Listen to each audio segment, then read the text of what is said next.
রেস্তোরাঁগুলোতে একটু চড়া দামেই পাওয়া যায় বিফ সিজনিং, তবে বাসায় বানালে খরচ অনেক কমে যাবে। আর আমার এখানে বিফের টুকরোগুলো আগে থেকেই ধোয়া ছিল।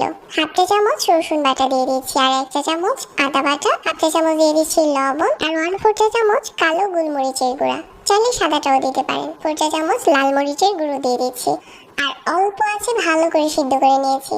আর এখানে তেল দিয়ে দিচ্ছি 2 টেবিল চামচ, হাফ চা চামচ দিয়ে দিচ্ছি আদা আর রসুন কুচি। আদা আর রসুনটা একটু ভালো করে ভেজে নিচ্ছি। 1/4 কাপ দিয়ে দিচ্ছি টমেটো সস, 1 চা চামচ ওয়েস্টার সস, আর 1 চা চামচ সয়া সস, 1/4 চা চামচ কালো গোলমরিচের গুঁড়া। এখন সবকিছু একসাথে করে মিশিয়ে নিচ্ছি। তারপর এখানে দিয়ে দিচ্ছি ক্যাপসিকাম কুচি। আমি লাল আর সবুজ ক্যাপসিকামটা মিলিয়ে নিয়েছি, যে কোনো একটা দিয়ে বানানো যাবে। চুলা থেকে নামিয়ে একটা তাওয়া খুব ভালো করে গরম করে নিয়েছি। 1 চামচের মতো বাটার দিয়ে দিলাম, আর বাটারটা যখন গলতে শুরু করেছে ওই পর্যায়ে আমি সিজনিংটা দিয়ে দিচ্ছি।